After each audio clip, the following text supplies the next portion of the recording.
Hello, Janna. Hi, Shelley. Hi, everyone. Welcome to our Live with Janna Mall today. We're going to talk about friendship as the frosting on the cake of life. And I'm happy to be here with you, Janna. We go back like 21 years, I counted up today. Yep, that's quite longevity. Yes, it is. Well, while people are getting settled and coming in, I just wanted to say hi. I'm your host. I'm Shelley Francis. I'm Janna's friend and her publishing partner for a book we're working on about the science and soul of energy medicine. And most of you should know Janna by now, unless you're here for the first time. And Janna is the founder of Energy Medicine Specialists. Just for some housekeeping, we will be working, Janna and I will talk for a little while about her October blog and the topic of friendship. And if you have any questions, feel free to put them in the chat, and we'll take questions as we go and make time for specific questions at the end. So, Janna, friendship as the frosting on the cake of life. What prompted you to write a blog about friendship this month? Oh man, it's been one of the issues for this COVID year for me. I've had some friendships go away, disappear, fade out of my life, no longer have a role in my life. And I've also recognized that with the quarantine and isolation of COVID and not living near family, that the friendships that we have are key right now. It's important to have them. And I started looking at what happens within me when I'm too isolated, when I only listen to my own thoughts and I don't have someone else to bounce that off of. And I've recognized before this year, that that's not healthy for me because my thoughts aren't always very accurate. They aren't always very uplifting. And if you don't have anyone to bounce things off of, you get pretty rigid in how you approach life. So thinking about my own friendships was really the impetus for writing about friendship this month. Well, tell us about like how do you, when you think about your friendships that go all the way back to childhood, what kind of stories pop out at you? One of the early stories is my dearest friend in high school. We used to spend all our time together on weekends. She lived in the same town, and I would walk over to her house or get dropped at her house, and we would spend time, no matter what season it was. We'd be walking in the creek or skating in our boots on the creek that was frozen or whatever. She was really my closest confidant. And her family suddenly moved, and she didn't end up graduating with me from high school. And she was more involved in the school system than I was because she had gone through public school from the beginning. And so she knew a ton more people than I did. I went to a parochial school through 9th grade. And so I'm talking 10th, 11th grade that she was my bestest bestie. And when her family moved away, it was really hard. I mean, I knew other people mostly through her, but I'm the kind of person that has one or two really close friends. I like my own company. I'm kind of an introvert. And so having one person who knows me better than anybody else, that's kind of been normal for me. So it started shifting, I think, at that point. And really the story around that was I had to do something to replace that friendship in my life. I became closer with another group of girls, mostly Kathy and Kim. Kathy and Kim were my closest friends through graduation. And there were a couple others that would come and go in that group as well. And we did a lot of things, including making a lot of trouble and skipping school and um, double dating and stuff like that. And that's what you want your friends to do with you. You want to be able to take risks, but you also want them to have your back. And that was the experience with friendship that really opened that door for me. And then after high school, I had another really close friend named Chris, and Chris and I traveled around the country together. And Chris is the one who gave me my nickname Janna, and she called it my feminist name. And we traveled for at least a year to 3 years, traveling and living together in different parts of the country. And she really kind of took that friendship from coming of age friendship into adulthood. And that was a good experience. I've had some good experiences with friends. Mm. That reminds me of the saying that there are friends for a season, a reason, and a lifetime. Yeah, nice. Nice. And I think the friends that are there for a lifetime can be a variety of different types of friendships. They can be really, really close friendships where you just accept each other unconditionally, or they can be lifetime friendships that are based on common experience and common upbringing or common philosophy, and maybe don't embrace all parts of you. Yeah. And that's why we need more than one kind of friend, or the wholeness of our friendships kind of make up our community. Where you are an energy medicine specialist and we talk about energetic intelligence. I'm wondering if you could describe, what does the energy look like with us and our friends? Is it in our chakras, in our fields, and just what does it take for the kind of trust that we need between friendships? What do we need energetically for that to happen? Well, trust as a quality sits in heart chakra. And the heart chakra is about unconditional love versus judgment.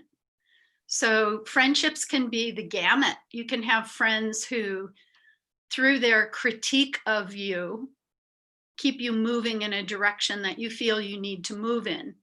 Maybe you have friends that are real competitive and that they're critical of you if you aren't doing as much as you can, and they keep you moving forward or striving toward a common goal or a personal goal.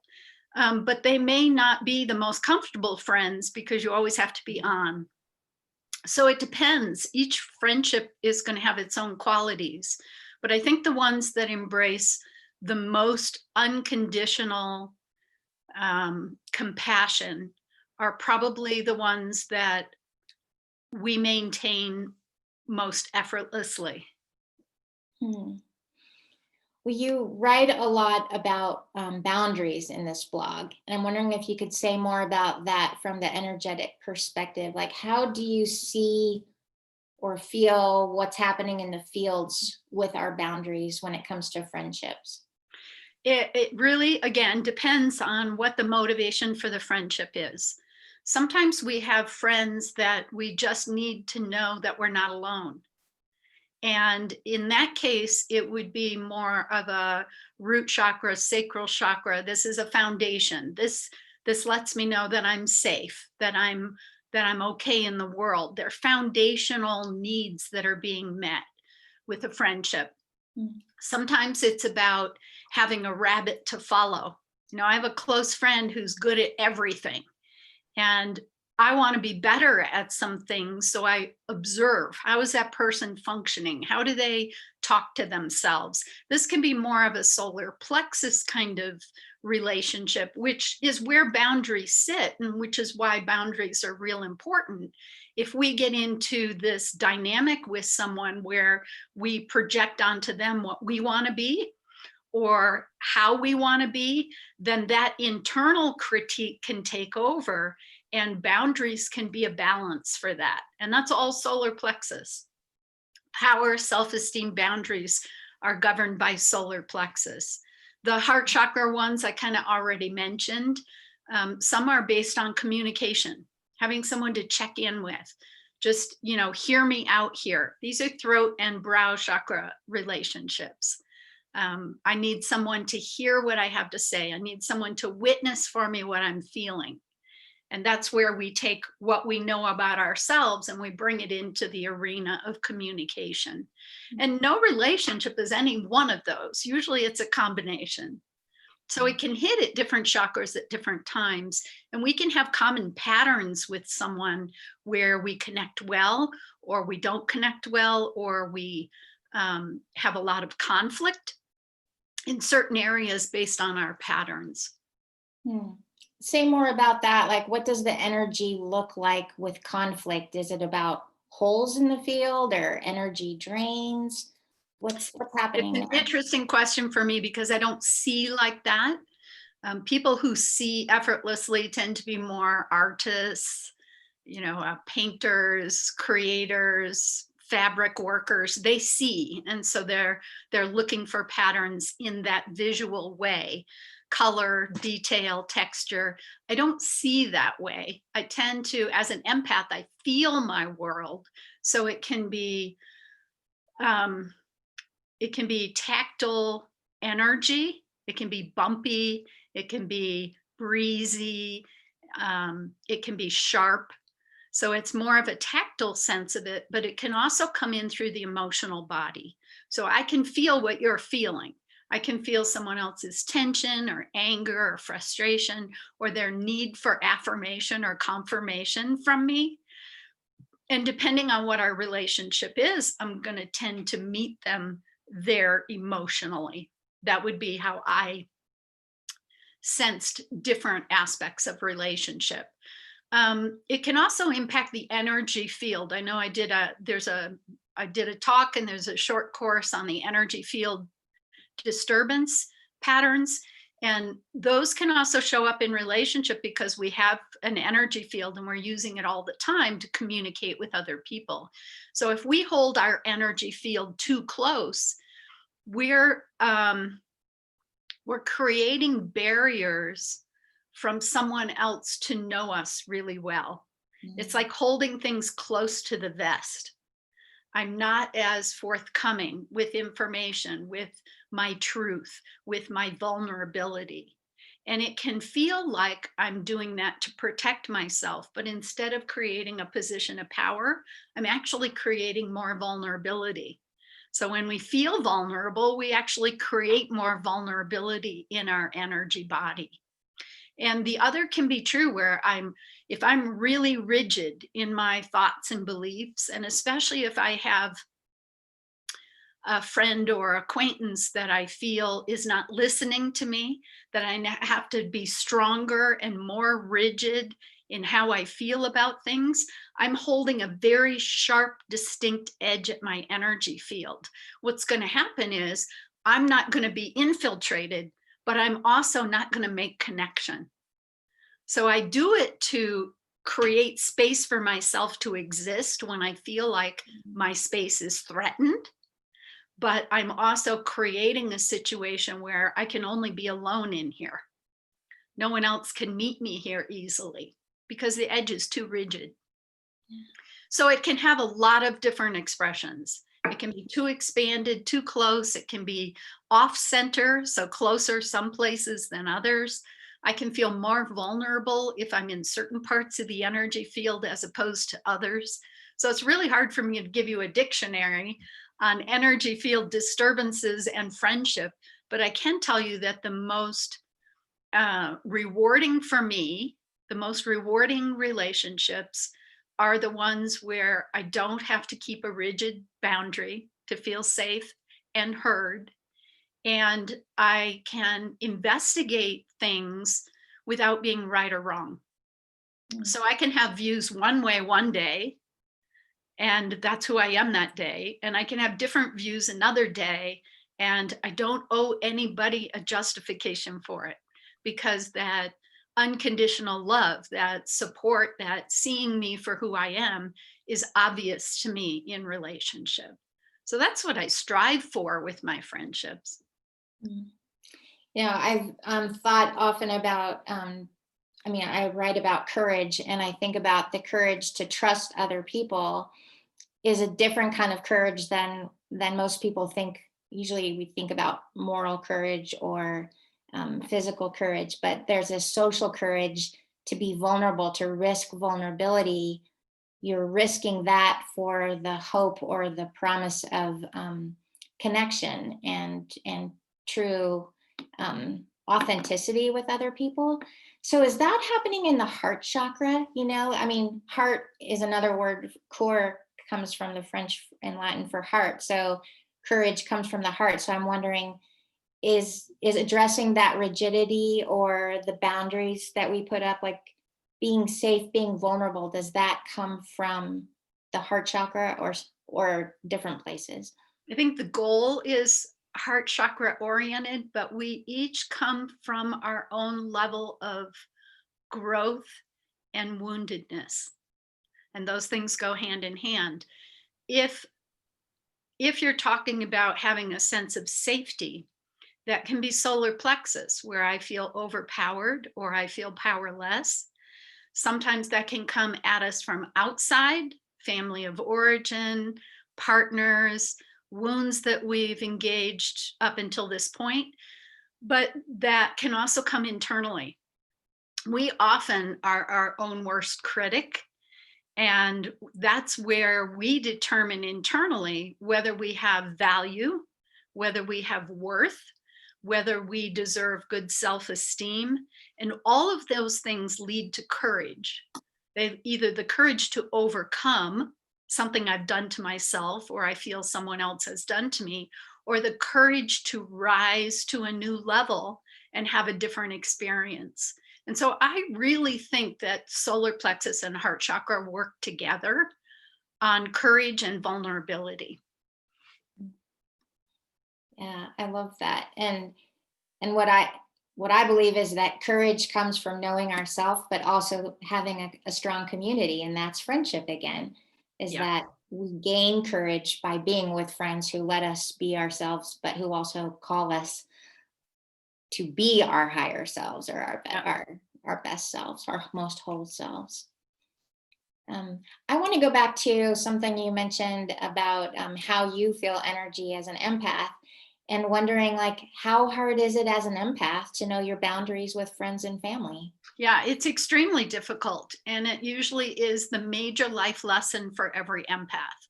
You come into the world feeling your world. So even as a young child, you identify the emotions in the room. Where is the frustration? Who has expectations that aren't being met?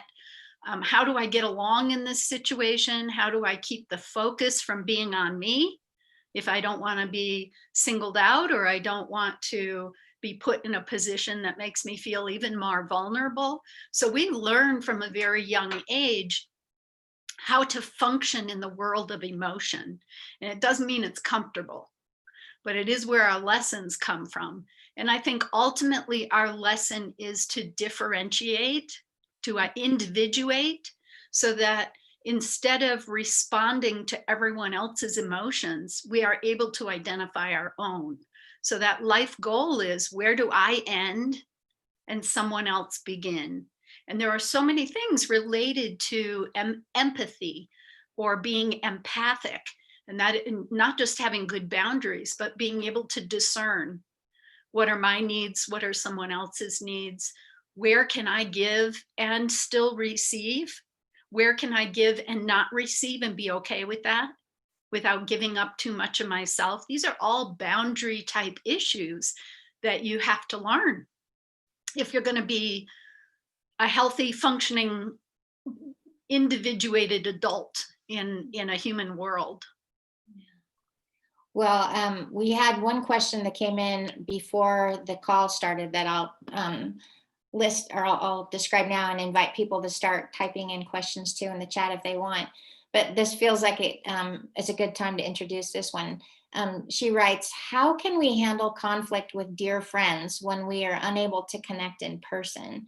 And she goes on to say, talking on the phone, and particularly written conversation, is not really appropriate sometimes to handle difficult conversations. So what are some pointers on how to approach conflict with an open heart and open mind, and do it without reacting from resentment or anger, especially in COVID times when we can't always be together in person. Yeah. Well, that the question assumes that there is some kind of interaction, because one is feeling pained by something and yet doesn't want it to cost the relationship. So just because you're not in person doesn't mean you can't have a person to person connection. So I know she said written and phone isn't always an option, but it is an option. It's a better option than not dealing with the situation, because things not dealt with tend to sit and fester. It reminds me of a movie, Fester, Fester, Fester. And that's not good for anybody, because the other person is probably assuming that everything's fine and she offloaded and it's a done deal. Whereas the person left holding it is feeling it erode their respect for the other person. If you really want to maintain that close friendship, you need to sometimes deal with the hard stuff. And being hurt, having hurt feelings, having had judgment leveled at you, having being not being considered as an equal member of the friendship, those things can take a toll and they need to be addressed. And they're really great opportunities for healing to occur. If it is impossible to have a connection with this person, time changes across the planet, just not available, one of the things that can be extremely helpful is to send love. And I know that sounds pretty, oh yeah, sending her love. But it's more than that. It's about finding that place where the hearts touch, where they connect and talk to each other. And through that energetic medium, giving the message, I value our friendship, I value you, I'm going to need to be heard in this relationship going forward. So reiterating your need, but putting it out there energetically.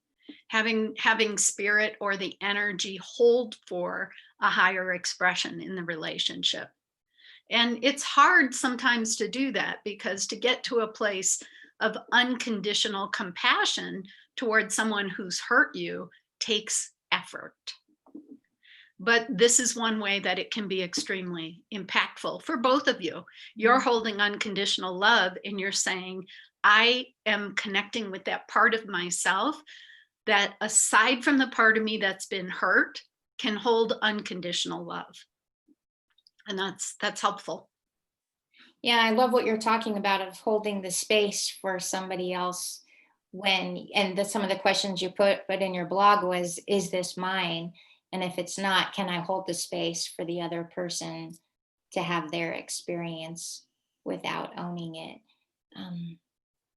Can you say more about, I mean, to me, when you're talking about needing to have hard conversations, that kind of goes back to courage too, is the courage to have a difficult conversation and to trust that your friendship is strong enough to risk that kind of honesty, versus letting it fester, fester, fester. Well, it can go beyond that. It may not be that your friendship is strong enough to weather it. I mean, to hold that as an expectation sets you up by itself. You can't predict how someone else will respond. This is an amazing year. This is a very trying year.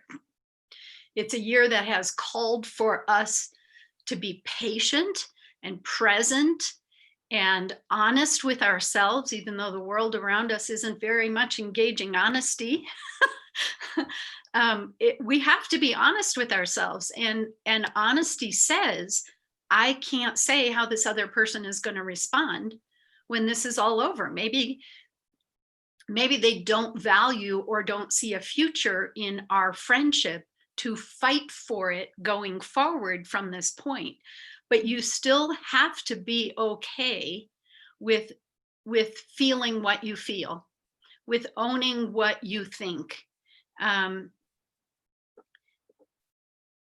other person doesn't have to accept it.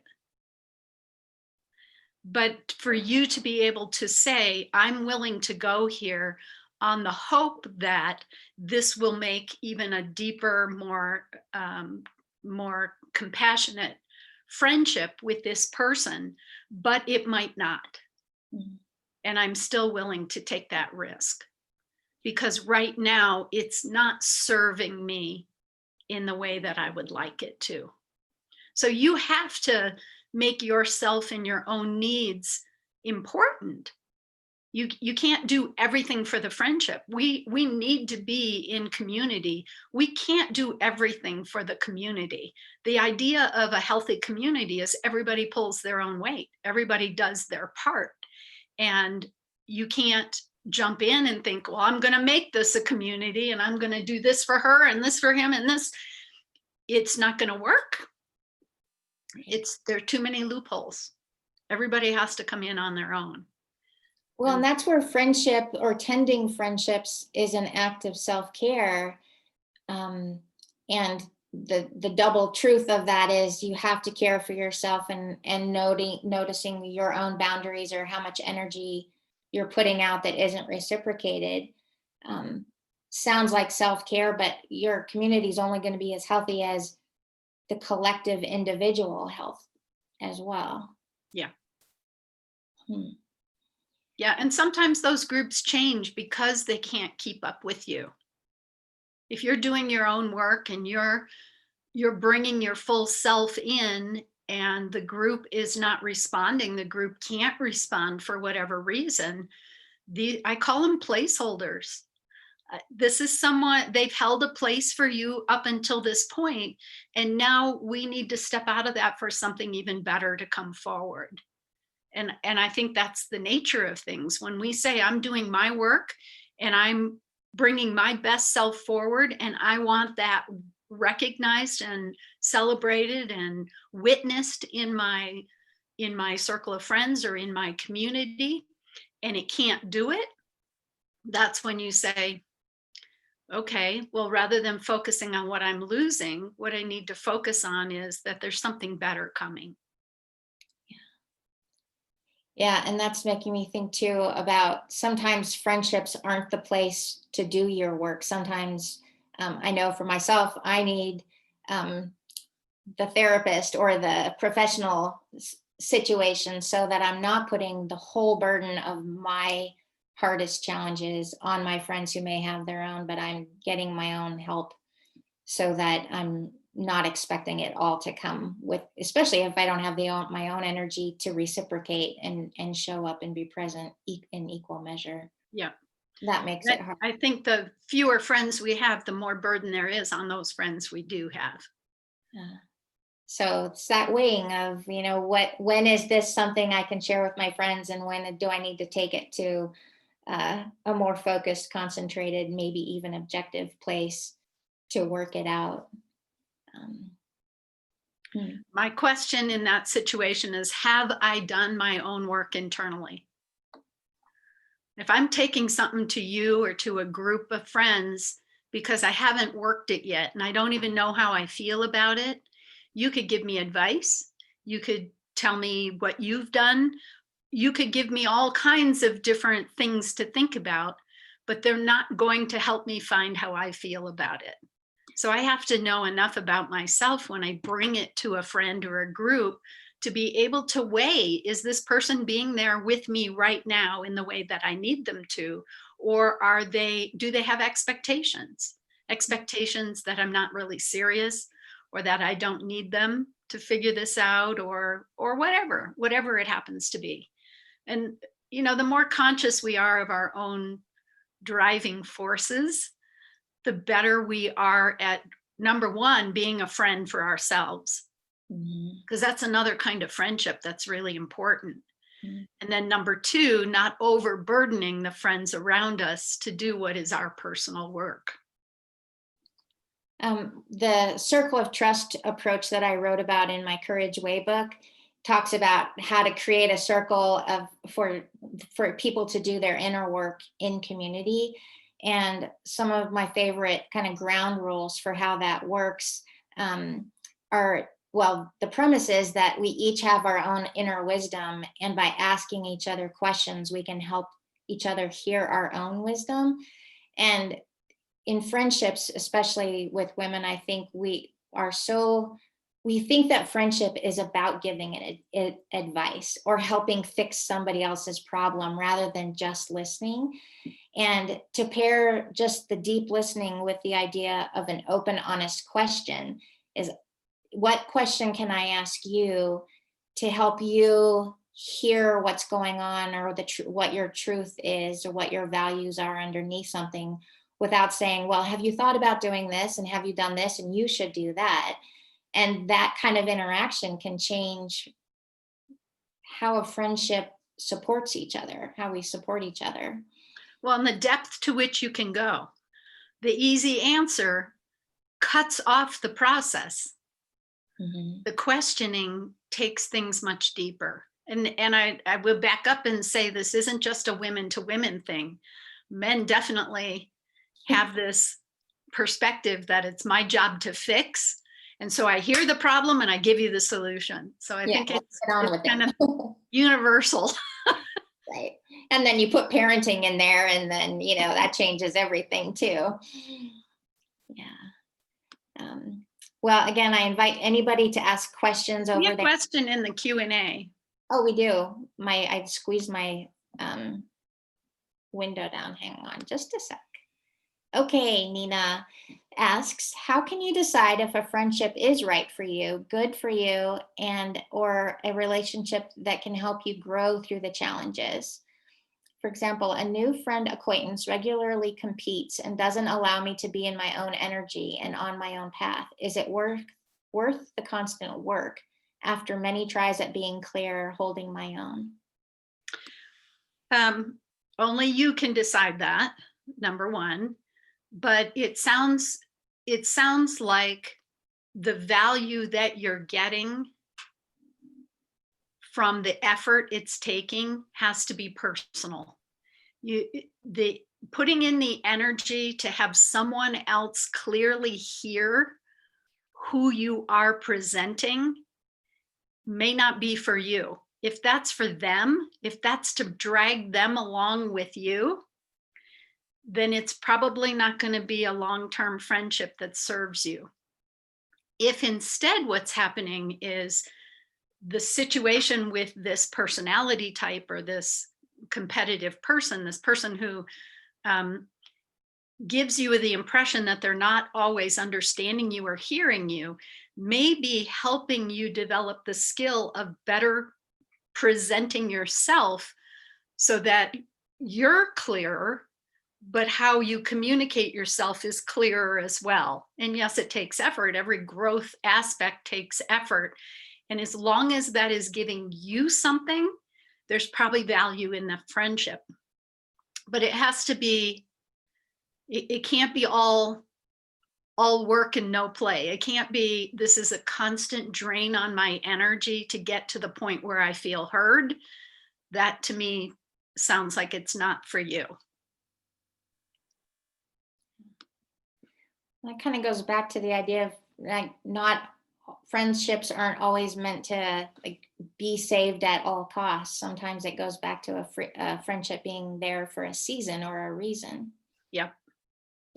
Yep. And I've had a couple of those go away this year that just, for the very question that Nina asked, I felt like in one of them, I felt like I was doing a lot of talking and sharing and explaining, and the other person was never hearing me. And it involved me slowing down my process in my own growth under the belief that if I did, they would catch up with me. And in the end, it never panned out that way.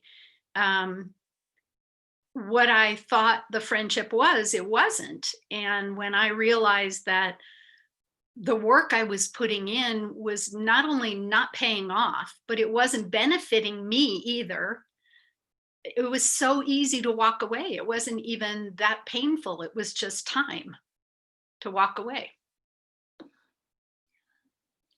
Well, Janna, I'm we were laughing before we got on the call because earlier in the day we both had on like magenta like colored shirts, and we said, well, what should we wear for the call?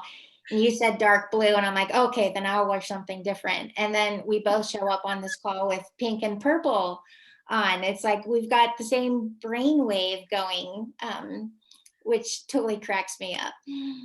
Well, I think is symbolic of our friendship, which goes over 20 years as well, in that there is a witnessing of each other that happens without it defining me.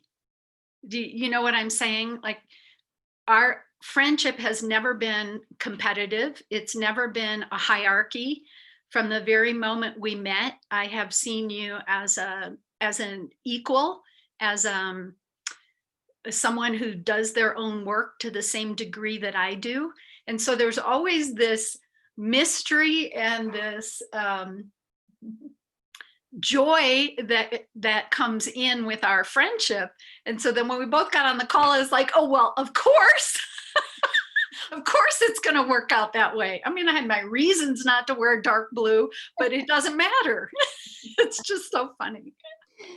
Well, I thought it would be fun just to, because I was thinking about this in preparing for our call, to think about how many cycles in a way our friendship has gone through in 21 years. And most people, obviously, I don't know who's on the call, but we met in 1999. You had just gotten back from Australia and we're starting your practice. And I was 33, and my husband had just been diagnosed a few months before that with a brain tumor, with brain cancer.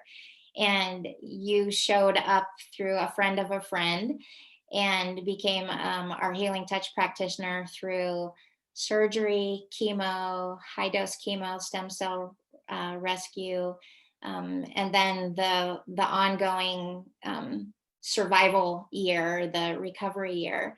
And I know you played a huge part in Scott's survival, because you were helping him bring out his inner samurai that we used to talk about.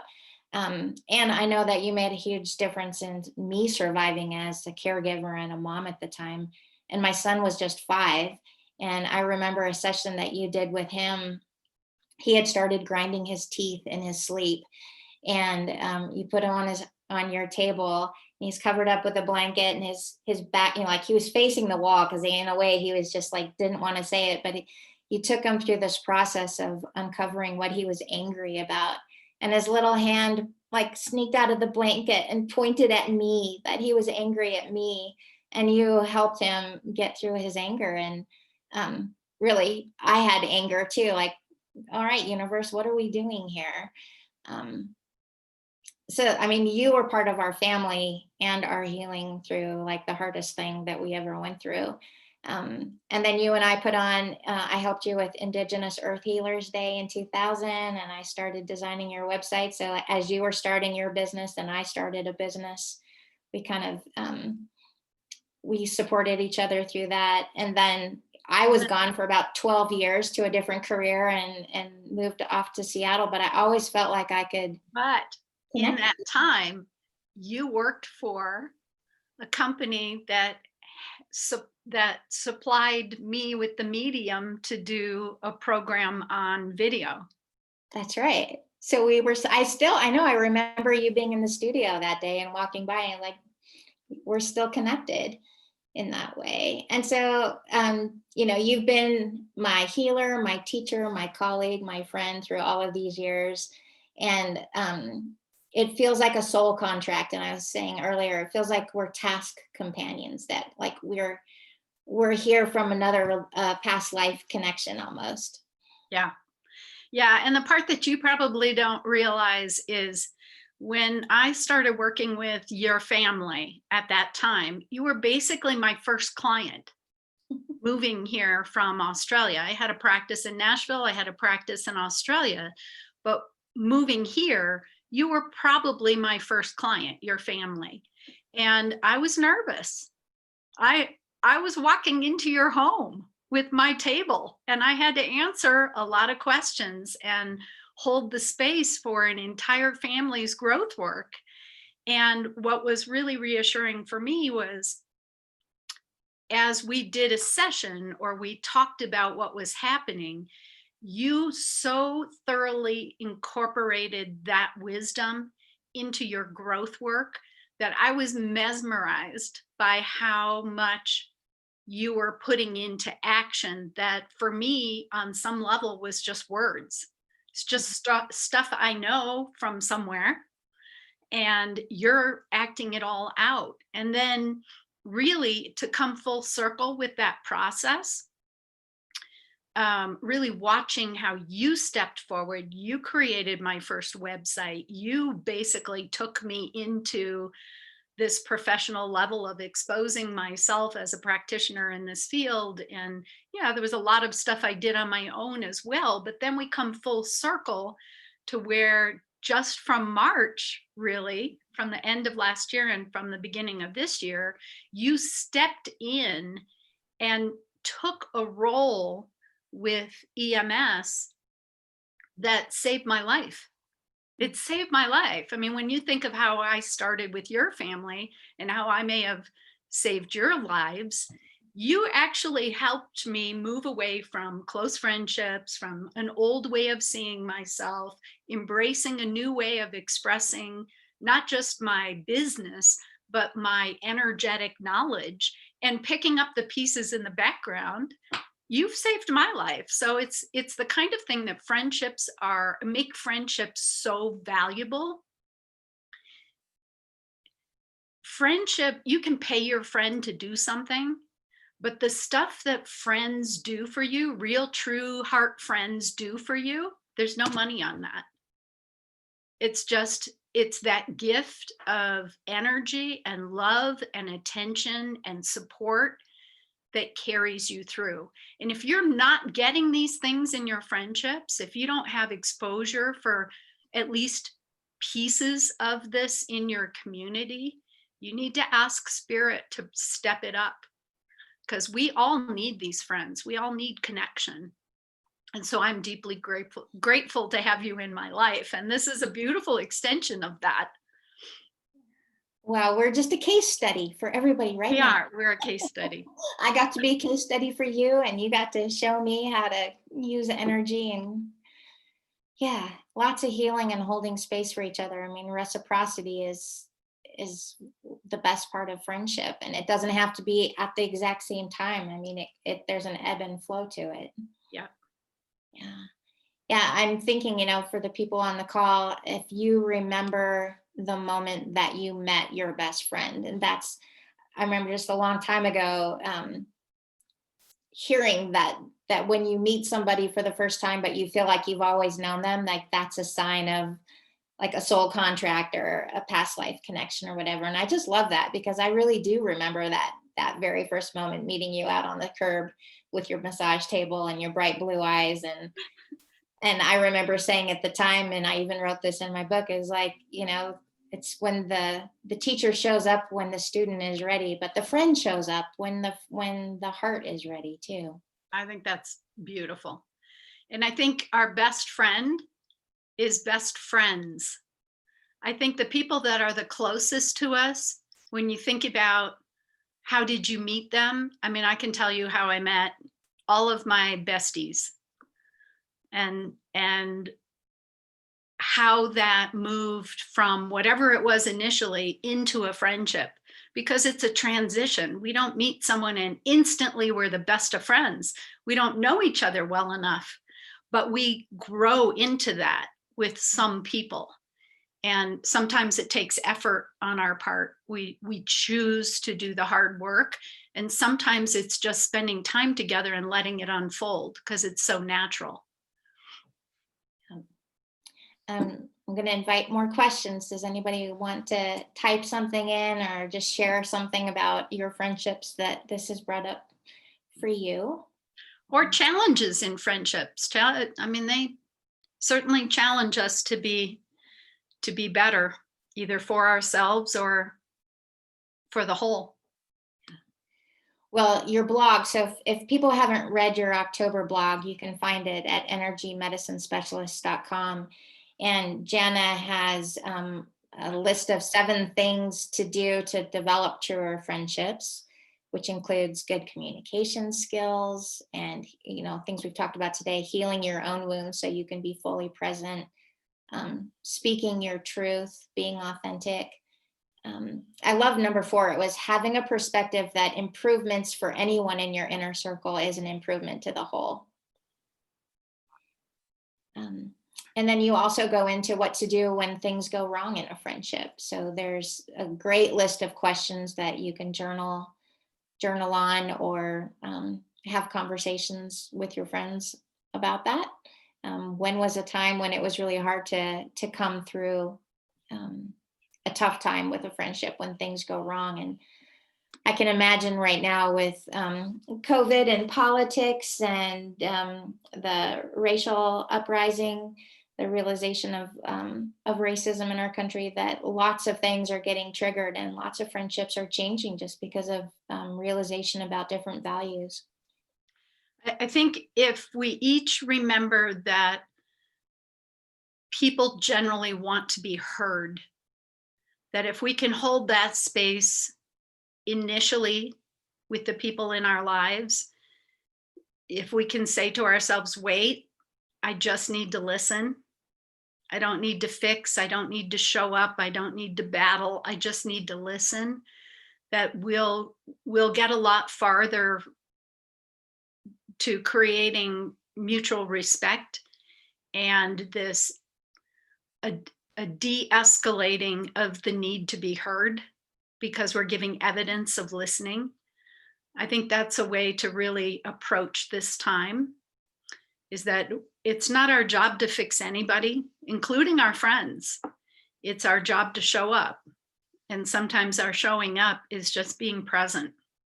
I think we have another question. Great, thank you. Okay, Diane, I have a friend who is very aggressive and I feel wary and closed around her, but she offers new experiences. I'm not sure about going forward.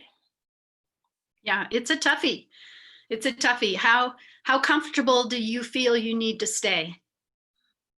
Sometimes, it might not be your bestie friend. It might be not be the person that you confide your most vulnerable thoughts and feelings to, because of the aggressiveness. And yet to see the value of how this person is helping you to expand how you bring yourself to different situations might be huge. It might be the whole reason you're in relationship with that person. And you get to choose how far you're going into it, how much you're going to invest in it. If you're, here's the thing I learned in massage school, and it served me. If you're working harder than the client, or in this case, if you're working harder than your partner, your friend, your confidant, then you're doing it all wrong. You don't need to be the one working harder. You need to just show up. Some of my best work with a client has come from saying nothing. It's not about having the answers. It's not about making the best connections in what's being said or in the energy of what's going on. Sometimes it's just holding space. Like Shelley said, I really love that term, holding space, but you don't hold the space for someone else. You hold the container that you're standing in. And so your presence is equally important. It's creating sacred space for the two of you to exist as equals. And that holding space can create all kinds of growth work and realizations and light bulbs going off and truth coming to the surface. And most of the stuff that's getting in the way tends to fall away when there's a nice container, a safe container there. We have a comment in chat that people who see the recording won't be able to see. Sandra says, as I listen to you and agree, I am thinking about using these ideas with my children these days. They don't go away, and I want to nurture their relationships with me now before they go away. Yeah. before they go away. Yeah. My son is, clear on the other side of the country now, but What's interesting though is even in a phone call, even when you're not living in the same house, you're not face to face, you don't always see the little stuff that they're dealing with. But even in approaching a phone call, to do a short meditation, to be centered and grounded, to set the intention of having a heart-centered container for the two of you to communicate, even before you both get on the phone, can make this shift, like what we're talking about with dealing with a close friend and something that may not be going well. I think one of the biggest problems we have right now is that most everybody is angry. They're not getting their needs met by the government, by healthcare, by education system, by whatever it is. Most people are angry, and most people are feeling fear. And if we're angry, and part of that is because we don't feel heard, we don't feel represented, think of it as a call to wake up and to be heard. You might have to work a little harder at it, but we've gotten pretty complacent at, it'll all take care of itself, or the rules are there and someone's overseeing the guidelines so that we'll be taken care of. And when you find out that it's not the case, that your best interest isn't always what's being taken care of, you have a choice to wake up and be heard. And I think that's important right now, that we wake up and be heard.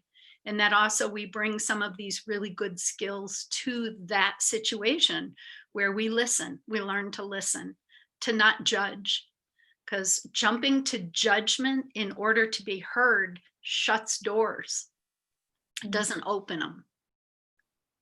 And if we're talking about building community and having strong friendships, we have to open doors, not close them. So I think that's what we're dealing with. And the fear is that it's never going to get better. I mean, once we recognize how bad it is, then our fear is that it's not going to get better, or that it's going to require a lot from me and I'm already overburdened. We're all feeling a little tender and overburdened right now with the emotional stuff we've had to deal with in the last year. And so doing a little bit is better than nothing. And knowing that every little bit helps, that you're doing your part, that you're showing up. Well, that idea about not jumping to judgment makes me think of one more practice, which is the idea, sort of a mantra, is when the going gets rough, turn to wonder and ask yourself, I wonder what's pushing their buttons right now. I wonder what has happened that they have this opinion.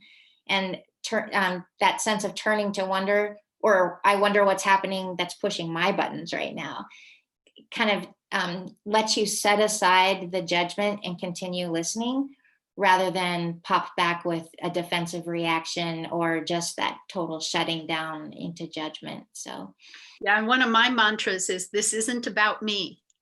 So if someone in my vicinity is reactive and reacting, rather than jump to reaction myself, I take myself out of the equation and say, this isn't about me. And that allows me to not engage emotionally, because remember, that's my go-to, is the emotional, to not engage emotionally and to stay rational about, oh, this is about them. This is about them not being heard, feeling frustrated, being fearful, feeling vulnerable, whatever it is. I can then take it to the place where I can assess my next move based on rational thought and not emotional thought. Mhm. So your blog in September was about fear and love. So if anybody wants more tips and didn't see that one, go back and read more about the energetics around fear and love. That's a really good one.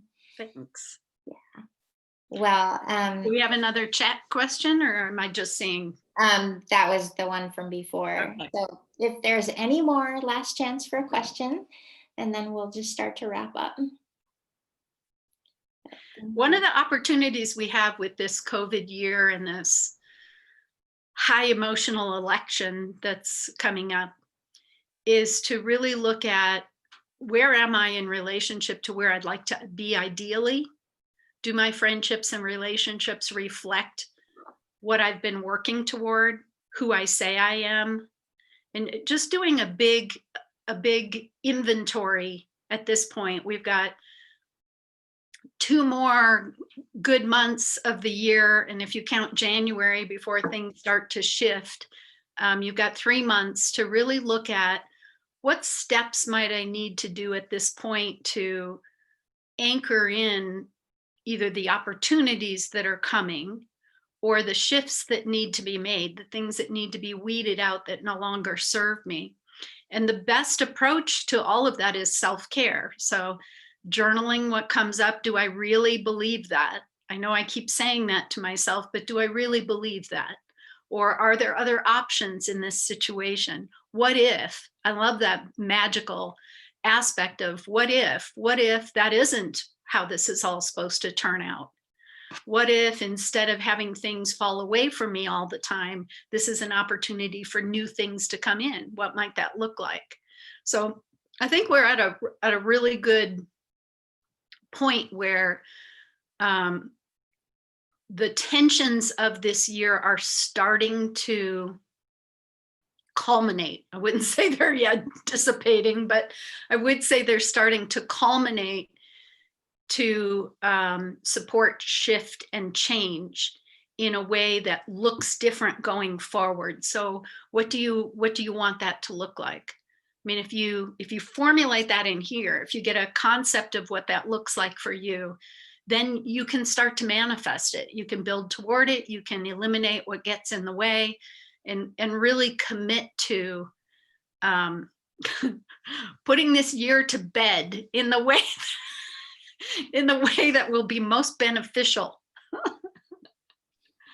And not to say that 2020 has been all bad. I mean, 2020 is hindsight, right? Hindsight is 2020. So it's supposed to be clear, which means the good and the bad, the good and the frustrating, the challenging. And hopefully we will look back and find lots of places to say, wow, there was a lot of silver linings in 2020, or can we just laugh about that now? Yeah. Yeah. And an extra hour of sleep ain't so bad. Yeah. All right. Do we get the extra hour of sleep this weekend? No, we lose. We fall back. We fall back. Yes, we get an extra hour of sleep. Okay. Which means we get an extra hour of 2020. So use it wisely. Well, thank you for everybody who stayed on the call with us this hour. We will do this again in November. We don't have a date set, but keep an eye out for emails and on Instagram and Facebook for our next date. And also, we are going to be planning a conversation about energy therapy 1 and how that fits into Janna's vision for energy medicine specialists in her school, and what all the other classes that will be live in person when COVID is over and things are available. But stay tuned, because Janna and I are having a lot of fun doing these live talks. We are. We hope you're enjoying them as much as we are. Well, almost as much as we are. All right. See you next month. We'll send out a recording and see you next time. Thank you. Bye, everyone. Bye.